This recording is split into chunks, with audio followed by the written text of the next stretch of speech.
ဖို့ဖများလုံးမင်္ဂလာပါ clock နာနေတော့ပြန်လဲကြိုဆိုလိုက်ပါတယ်ကျွန်တော်ဒီနေ့ညကျွန်တော်တို့ Premier League ပွဲစဉ်31လက်ကျန်ပွဲစဉ်တစ်ပွဲဖြစ်တဲ့ကျွန်တော် Manchester City နဲ့ကျွန်တော် Crystal Palace တို့ရဲ့ပွဲစဉ်ပြီးဆုံးသွားတဲ့အချိန်မှာဆိုရင်တော့ကျွန်တော်တို့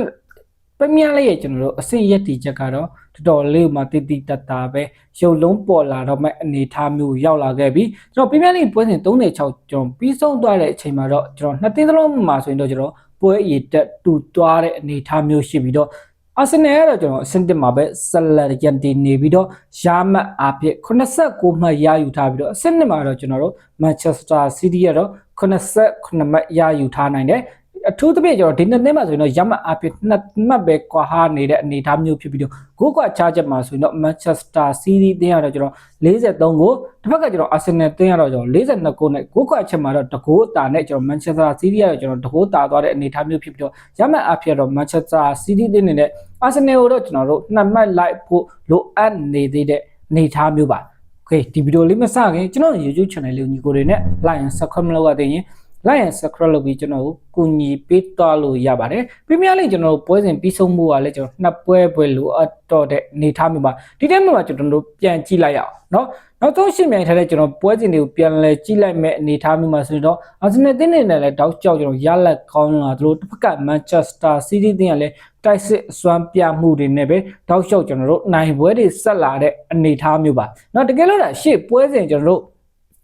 Everton နဲ့ပွဲစဉ်မှာ City တွေအနေနဲ့ကျွန်တော်ရလက်တီကိုเนาะဒီတက်ပိုကောင်းငယ်မဲ့ဆိုရင်တော့ကျွန်တော်လောအဆင့်1မှာရက်တီနေမဲ့အနေထားမျိုးပဲအဲ့ဒီပွဲစဉ်မှာကျွန်တော်တေကျသွားတဲ့အနေထားမျိုးဆိုရင်ဖြစ်သွားတဲ့အတွက်ကြောင့် Arsenal ကကျွန်တော်လောဆယ်မှာအဆင့်1မှာဆက်လက်ရက်တီနေတာပါเนาะဒီတော့ကြောင့်ရှစ်လာမဲ့ကျွန်တော်နောက်ဆုံးနှစ်ပွဲကိုတော့ဒီနှစ်သင်းလုံးရဲ့နောက်ဆုံးနှစ်ပွဲကိုကျွန်တော်ပြန်လဲကြည့်လိုက်ရအောင်ရုံးဆုံးနေကျွန်တော်ဒီနှစ်သင်းကတော့ကျွန်တော် Premier League ပွဲစဉ်နှစ်ပွဲကိုကမ်းအောင်မှာဖြစ်သလိုတစ်ဖက်ကကျွန်တော် Arsenal ကလည်းကျွန်တော် Champions League Final ကမ်းမဲ့တပွဲရှိသလိုတစ်ဖက်က Manchester City ကလည်းကျွန်တော်ဒီတစ်ပတ်စနေနေ့မှာဆိုရင်တော့ FA Cup Final ကိုတော့ရှင်ပြိုင်သွားမှာဖြစ်ပါတယ်နှစ်သင်းလုံးကတော့ကျွန်တော် Final ကိုတော့နောက်ဆုံးပွဲစဉ်ကမ်းမဲ့အနေထားမျိုးရှိပြီးတော့ Manchester City ကတော့ဒီထက်မှာစောပြီးတော့ကမ်းမဲ့အနေထားမျိုးပါเนาะကျွန်တော်စနေနေ့ကျွန်တော်တို့ညကျွန်တော်တို့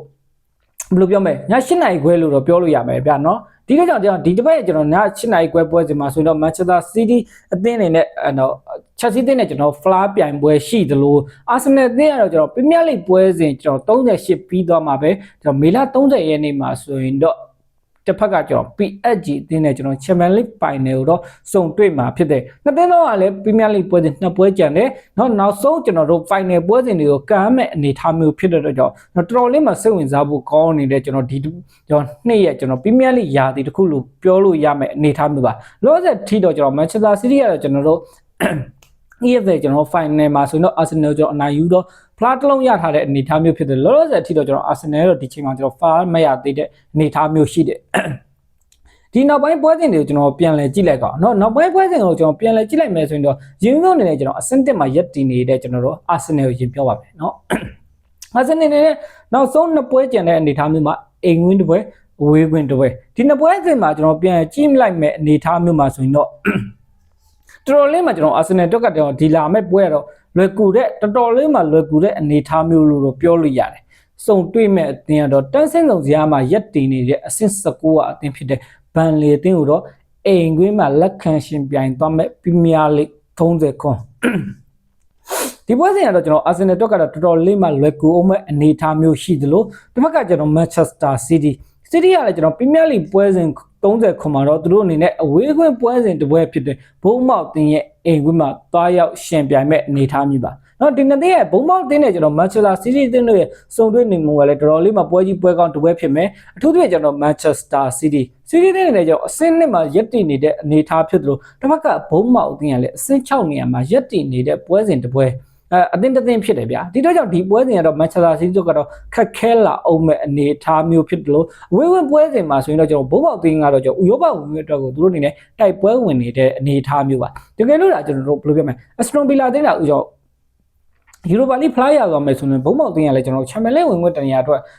ရသွားမဲ့အနေအထားမျိုးဖြစ်တဲ့အတွက်ကြောင့် ဘုံမောက်သိန်းတော့တေချာပါတယ်ဒီပွဲစဉ်တို့နေတဲ့မန်ချက်စတာစီးတီးကိုမဖြစ်မနေဒုက္ခပေးသွားမဲ့ပွဲစဉ်တပွဲလို့တော့မြင်တယ်နော်ဒီပွဲစဉ်တော့မန်ချက်စတာစီးတီးအနေနဲ့အကောင်းဆုံးကြော်ဖြတ်နိုင်မလားဆိုတာစောင့်ကြည့်ရမယ့်အနေအထားမျိုးဒီနှစ်ပွဲမှာပြန်ကြည့်လိုက်မယ်ဆိုရင်တော့အာဆင်နယ်အသင်းတော့ကကျွန်တော်တပွဲလောက်ပဲကျွန်တော်တို့ခက်ခဲမဲ့အနေအထားမျိုးဖြစ်တဲ့စီးတီးတော့ကတော့နှစ်ပွဲလုံးကတော့ကျွန်တော်ခက်ခဲလာအောင်မဲ့အနေအထားမျိုးရှိတယ်ပထမဆုံးကျွန်တော်ပရီးမီးယားလိပွဲစဉ်30ခုမှာတော့သူတို့အနေနဲ့အဆင့်6ကကျွန်တော်ဘုံမောက်ရဲ့အသင်းအဝေးဝင်ပွဲဒီမှာတွားရောက်ရှင်ပြိုင်မဲ့အနေအထားမျိုးရှိတယ်ပြီးတော့ကျွန်တော်ပရီးမီးယားလိပွဲစဉ်38နောက်ဆုံးရာဒီပိတ်ပွဲစဉ်နောက်ဆုံးရာဒီပိတ်ပွဲစဉ်ကိုတော့ကျွန်တော်တို့အာဆင်နယ်ကတော့သူတို့အဝေးဝင်ပွဲစဉ်တစ်ပွဲဖြစ်တဲ့ Crystal Palace ရဲ့အိမ်မှာတွားရောက်ရှင်ပြိုင်မယ်နော် Crystal Palace ရဲ့အိမ်မှာတွားရောက်ရှင်ပြိုင်မဲ့ပွဲကတော့တော်တော်လေးမှကြီးလို့ကောင်းမဲ့အနေအထားမျိုးရှိတယ် Crystal Palace အနေနဲ့ကျွန်တော်တို့ဘယ်လိုပြောရမလဲနော်ဆိုတော့ကျွန်တော်ဗလဲ Conference League Final မှာသူတို့လည်း Crystal Palace ကလည်းနောက်တစ်ဆင့်ကိုကျွန်တော်တို့เนาะ Final ကိုတက်လှမ်းလာမယ်အသင်းတစ်သင်းဒီချိန်မှာတော့နှစ်သင်းစလုံးကဘယ်လိုပြောမလဲဆိုတော့ Arsenal ရောကျွန်တော် Manchester City တို့နှစ်သင်းလုံးစုံတွဲမဲ့ပွဲအသင်းနှစ်သင်းရတယ်ကျွန်တော် Final တက်ထားတဲ့အသင်းတွေလို့တော့ပြောလို့ရ Crystal Palace ကလည်းကျွန်တော်တို့ Europa League Final တက်ထားလို့တစ်ဖက်ကConference League Final တက်ထားလို့တစ်ဖက်ကကျွန်တော် Aston Villa အသင်းကလည်း Europa League Final တက်ထားတဲ့အသင်းဖြစ်တဲ့ကြောင့် Arsenal နဲ့ကျွန်တော် Manchester City ကိုတော့ဒီချိန်မှာကျွန်တော် Premier League ပွဲစဉ်38မှာဘယ်အသင်းကဒုက္ခပေးနိုင်မှာလဲ Arsenal ကတော့ကျွန်တော်အဝေးဝင်ပွဲစဉ်တစ်ပွဲဖြစ်တဲ့ Crystal Palace ရဲ့အိမ်မှာတွားရောက်ရှင်ပြိုင်မယ်တစ်ဖက်က Manchester City ကတော့ Premier League ပွဲစဉ်38မှာဆိုတော့အိမ်ဝဲမှာပဲကျွန်တော် Aston Villa အသင်းကိုလက်ခံရှင်ပြိုင်သွားမှာဖြစ်ပါတယ် Aston Villa အသင်းကလည်းကျွန်တော်မေလ20နှစ်မှာတရက်နေရတော့ကျွန်တော် Europa League Final ကိုကျင်းပသွားမှာဖြစ်ပြီးတော့တစ်ဖက်မှာကျွန်တော်တို့ Crystal Palace ကလည်းကျွန်တော် Conference League ကိုတော့ကျွန်တော်ပြန်ကြည့်ပြီးပြီเนาะကျွန်တော် Conference League ကိုတော့တို့နေဘယ်နေမှရှင်ပြိုင်သွားမလဲဆိုရင်ခဏလေးပါเนาะခဏလေးပါကျွန်တော်ပြန်ကြည့်ပြပါမယ် Crystal Palace ကတော့ကျွန်တော်သူတို့လည်း20နှစ်မှတရက်နေလားမသိပြသေးလားเนาะ21ရက်နေလားမသိ Crystal Palace အနေနဲ့လေCrystal Palace ကကျွန်တော်20နှစ်မှရှိရဗျာ20နှစ်မှရှိရဖြစ်တဲ့အတွက်ကြောင့် Arsenal တော့ကတော့တော်တော်လေးမှကျွန်တော်ဘယ်လိုလဲပြောမယ်ဆိုလို့ဆိုရင်တော့လွယ်ကူသွားတဲ့အနေအထားမျိုးလို့ပြောလို့ရလေဂျိုင်းထဲမှာကျွန်တော် Arsenal နဲ့ကျွန်တော်ကမ်းမှာ20နှစ်မှ4ရက်နေပြီးတော့ကျွန်တော်20နှစ်မှ10ရက်နေမှာတို့ Crystal Palace ကကျွန်တော်တို့နောက် Conference League ရဲ့ Final ကိုကမ်းမယ်ဖြစ်တဲ့အတွက်ကြောင့် Arsenal တော့ကလည်းကျွန်တော်ဒီပွဲစဉ်ကကျွန်တော်တို့တော့ကတော့ Arsenal နဲ့ပွဲထောက်စားလို့ဆိုရင်ကျွန်တော်တို့ Conference League ကိုပို့ပြီးတော့ Ion စိုက်နိုင်မဲ့အနေအထားမျိုးဖြစ်တဲ့အတွက်ဒီပွဲစဉ်ကတော့ Arsenal တော့ကတော့ပို့ပြီးတော့လွယ်ကူမဲ့အနေအထားမျိုးဖြစ်လို့တစ်ဖက်က Manchester City ကတို့ဂျိုင်းရဲ့ထဲမှာတို့နဲ့20နှစ်မှ1ရက်နေမှာကျွန်တော် Europa League Final ကပြီးမှကျွန်တော် Manchester City နဲ့ကမ်းမဲ့ပွဲစဉ်ဖြစ်တဲ့ကြောင့်တကယ်လို့ဒါ Aston Villa အသင်းနေနဲ့နိုင်ပွဲကျွန်တော်တို့ဘယ်လိုပြောမလဲ Europa League Fly ရောက်သွားမယ်ဆိုလို့ဆိုရင်ဒီပွဲကိုတော့ AACC သူတို့နဲ့ဆော့ကစားသွားမဲ့အနေအထားမျိုးဖြစ်လို့ဒီနှစ်သင်းနေနဲ့ကျွန်တော်တို့လောဆယ်တဲ့ထီတော့ကျွန်တော်ဖလားမျော်လင့်ချက်မှာဆိုရင်တော့ Arsenal တော့လောဆယ်အဆင့်1မှာပဲဆက်လက်ပြေးသွားမဲ့အနေအထားမျိုးပါရှေ့လာမဲ့ကျွန်တော်ပွဲစဉ်ဘန်လီနဲ့ပွဲစဉ်ကလည်း Arsenal တော့ကနိုင်အောင်မဲ့အနေအထားမျိုးဖြစ်တဲ့တော့3မှတ်ရအောင်ပဲပြီးလည်းကျွန်တော်တို့ Manchester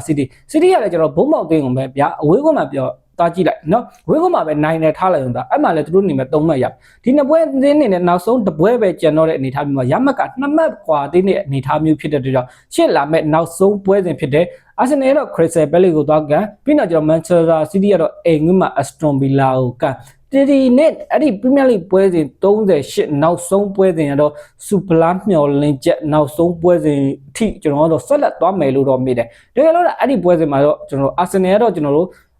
ရမှတ်ဆုံးရှုံးခဲ့မယ်ဆိုရင်တော့တေးတာဖြစ်သွားမဲ့အနေအထားမျိုးဆိုရင်တော့ Manchester City ကကျွန်တော်တို့ supply ရသွားမယ်ဒါကလိုပဲမဟုတ်ဘဲနဲ့ Arsenal ကတော့ရှစ်လာနောက်လာမဲ့နှစ်ပွဲစလုံး Arsenal အနေနဲ့နိုင်ပွဲဆက်သွားမယ်ဆိုရင်တော့ Premier League က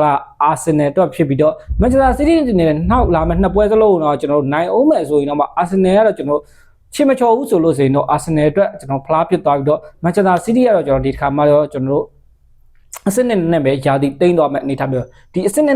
့ယာတီတိမ့်ရမဲ့ခံစားချက်ကိုတော့ကျွန်တော်လက်ပါဦးတင်းနေနဲ့ကောင်းနားလဲတဲ့အနေထားမျိုးပါကျွန်တော်တို့အနေနဲ့ကျွန်တော်ဘယ်လိုပြောမလဲပြီးမှလည်းယာတီမှာကျွန်တော်တို့အနေနဲ့တမတ်လောက်နဲ့ပဲကျွန်တော်တို့အနေနဲ့ Manchester City ကိုကျွန်တော်တို့ဘယ်လိုပြောမလဲစူပလာတွေလက်လွတ်ခဲ့ရတဲ့ကျွန်တော်ယာတီက2ခုလောက်2ခု3ခုလောက်ဒါမျိုးရှိတဲ့အနေအထားမျိုးဖြစ်တဲ့ဒီခံစားချက်ကိုတော့ကောင်းကျွန်တော်တို့ကနားလဲတယ် City တင်းနေနဲ့ရှစ်လာမဲ့ပွဲစဉ်နှစ်ပွဲကိုကျွန်တော်တို့နိုင်ပွဲယူသွားနိုင်မယ်ဆိုရင်တော့မှ Arsenal မှဖလားရသွားမဲ့အနေအထားမျိုးဖြစ်ပြီးတော့ညီကိုတို့အနေနဲ့ဘယ်လိုမြင်ကြလဲဝင်ရောက်ဆွေးနွေးမှတ်ချက်ပေးသွားလို့ရပါတယ်လာရောက်ကြည့်ရှုပေးတဲ့ညီကိုတယောက်ချင်းတိုင်းကျေးဇူးများတင်ပါတယ်နောက်ဗီဒီယိုလေးမှာပြန်လည်ဆုံတွေ့ကြတော့ဗျာ